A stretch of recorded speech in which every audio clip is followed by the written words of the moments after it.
Assalamualaikum warahmatullahi wabarakatuh. Perkenalkan, nama saya Naila Faria dari kelas MJ201 dengan NIM 250201101010289. Pada video kali ini saya akan mempresentasikan tugas UAS mata kuliah Pendidikan Pancasila yang berjudul Analisis Kasus Intoleransi di Sukabumi dalam Perspektif Nilai-Nilai Pancasila.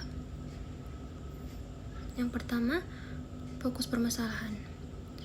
Kasus terjadi pada 28 Juni 2025 di Desa Tangkil, Kecamatan Cidahu, Kabupaten Sukabumi, Jawa Barat. Sekelompok pelajar SMA Kristen sedang mengikuti kegiatan retreat di sebuah villa pribadi, namun sekelompok warga mendatangi villa, membuarkan kegiatan secara paksa, melakukan perusakan fasilitas villa, dan serta merusak simbol-simbol keagamaan. Selanjutnya, faktor penyebab.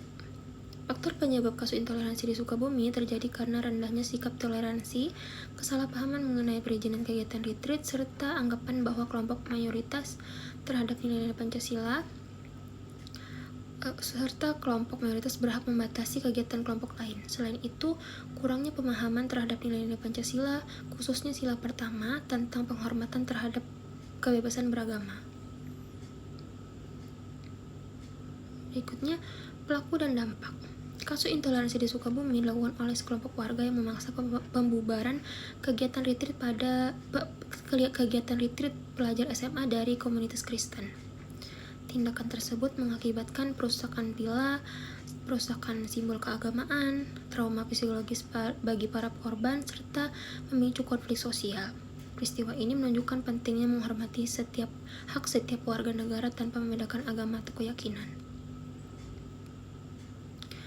Selanjutnya, modus pelaku. Modus dalam kasus ini melakukan secara bertahap.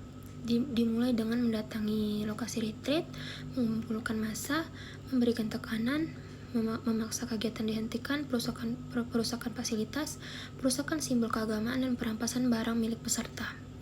Tindakan tersebut menunjukkan adanya unsur intimidasi, perusakan, pelanggaran hak kebebasan beragama, serta tindakan main hakim sendiri.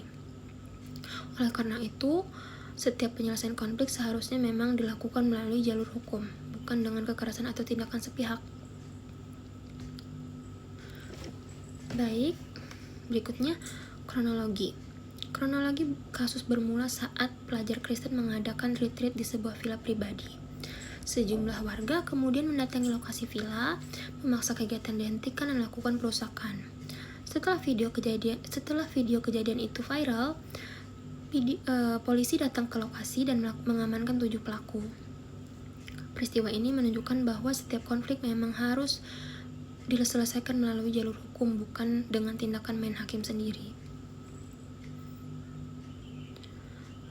Selanjutnya, tempat kejadian. Peristiwa intoleransi ini terjadi di sebuah villa pribadi di Desa Tangkil, Kecamatan Cidahu, Kabupaten Sukabumi, Jawa Barat.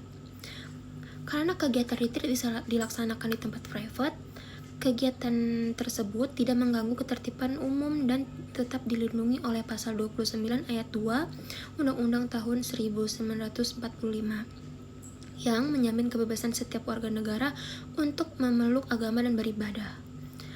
Oleh karena itu, negara wajib melindungi hak setiap warga tanpa membedakan agama dan keyakinannya. Berikutnya, barang bukti. Berikut video viral, dokumentasi kerusakan, salib yang dirusak, Alkitab yang dirampas, kesaksian korban, dan kesaksian saksi. Barang bukti dalam kasus ini berperan penting untuk membuktikan adanya tindakan perusakan, intimidasi, pemaksaan, dan pelanggaran hukum yang dilakukan oleh para pelaku. Dengan adanya bukti yang sah, proses penegakan hukum dapat dilakukan secara adil dan objektif. Oleh karena itu, setiap penanganan harus didasarkan pada bukti yang kuat, bukan sekedar opini atau dugaan. Lalu berikut daftar pustakanya.